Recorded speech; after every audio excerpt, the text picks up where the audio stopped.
Recording?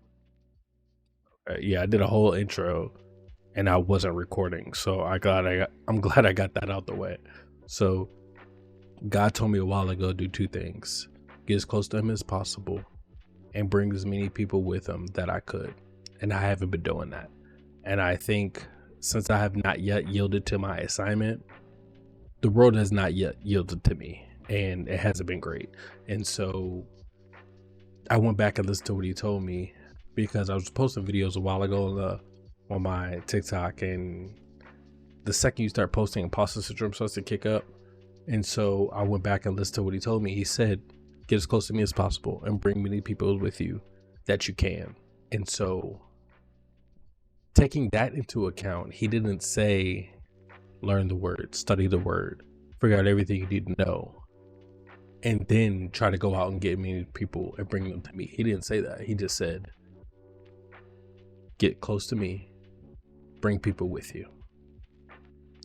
And so starting where I am, a guy who is definitely struggling in his relationship with God, relationship with the church in general, who still has a magnitude of things I'm dealing with internally,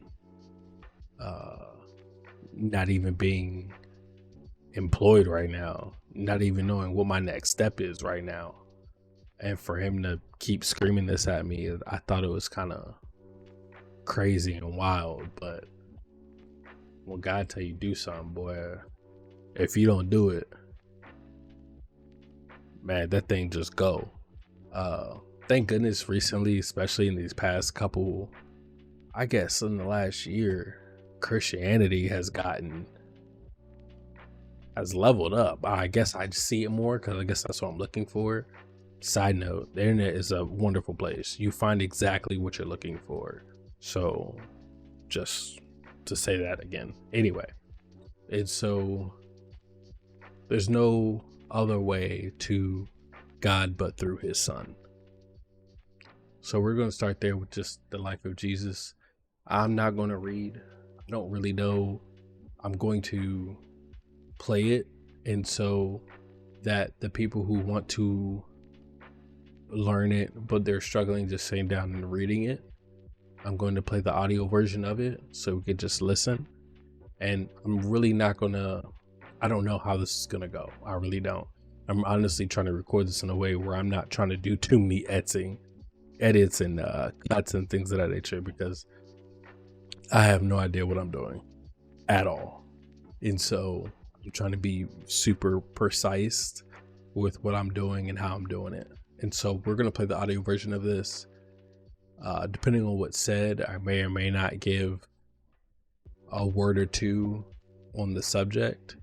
And as we keep reading this and as we keep learning about the Bible and God and Jesus and our own relationship with God continue to grow between mine and yours, we'll just go from there. And I'll try to be as open, as honest as possible, trying to share some of the things that I'm dealing with personally. But you have to start. You just have to start, because that's just what it is. And so we are doing the life of Jesus before the cross using the Holy Bible app from the Life Church, or U version. I believe it's called U version. I'm opening up BlueStacks right now on my computer, and we are here. Actually, let's go back so you can see it.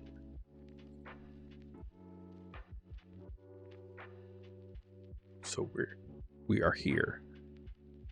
I don't know how I'm gonna edit this in the ops version. I just want to see it cuts the whole thing. Anyway, we'll figure it out.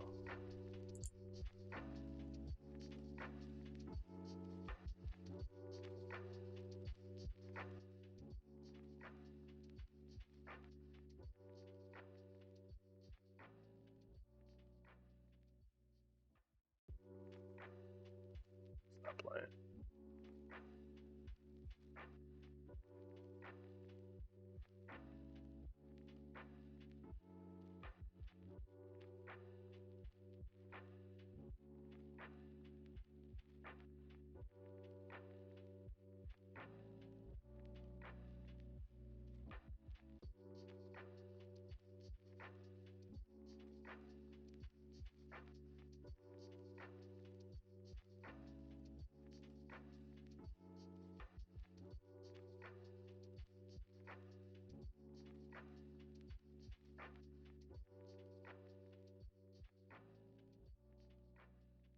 carefully investigated everything from the beginning, I too decided to...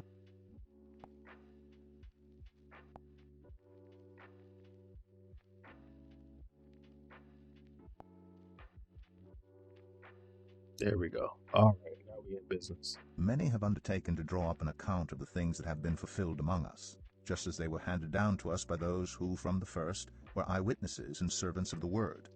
With this in mind, since I myself have carefully investigated everything from the beginning, I too decided to write an orderly account for you, most excellent Theophilus, so that you may know the certainty of the things you have been taught. In the time of Herod, king of Judea, there was a priest named Zechariah who belonged to the priestly division of Abijah. His wife Elizabeth was also a descendant of Aaron. Both of them were righteous in the sight of God, observing all the Lord's commands and decrees blamelessly. But they were childless, because Elizabeth was not able to conceive, and they were both very old. Once when Zechariah's division was on duty, and he was serving as priest before God, he was chosen by lot, according to the custom of the priesthood, to go into the temple of the Lord and burn incense. And when the time for the burning of incense came, all the assembled worshippers were praying outside. Then an angel of the Lord appeared to him, standing at the right side of the altar of incense. When Zechariah saw him, he was startled and was gripped with fear. But the angel said to him, "Do not be afraid, Zechariah. Your prayer has been heard. Your wife Elizabeth will bear you a son, and you are to call him John. He will be a joy and delight to you, and many will rejoice because of his birth. For he will be great in the sight of the Lord. He is never to take wine or other fermented drink, and he will be filled with the Holy Spirit even before he is born. He will bring back many of the people of Israel to the Lord their God, and he will go on before the Lord in the spirit and power of Elijah, to turn the hearts of the parents to their children, and the disobedient to the wisdom of the righteous, to make ready a people prepared for the Lord."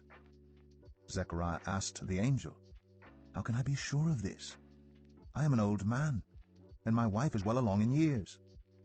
The angel said to him, "I am Gabriel. I stand in the presence of God, and I have been sent to speak to you and to tell you this good news. And now you will be silent and not able to speak until the day this happens, because you did not believe my words, which will come true at their appointed time." Meanwhile the people were waiting for Zechariah and wondering why he stayed so long in the temple. When he came out, he could not speak to them.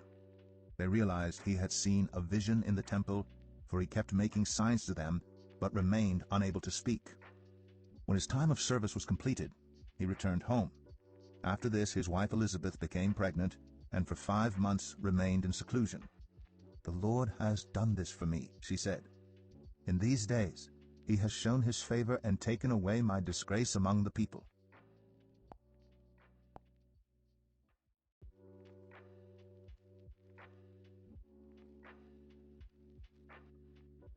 Two things. John. So John's the father, cousin. Either way, John, in order to be looked at as great in the Lord's eyes, make sure you don't take up any fermented drink.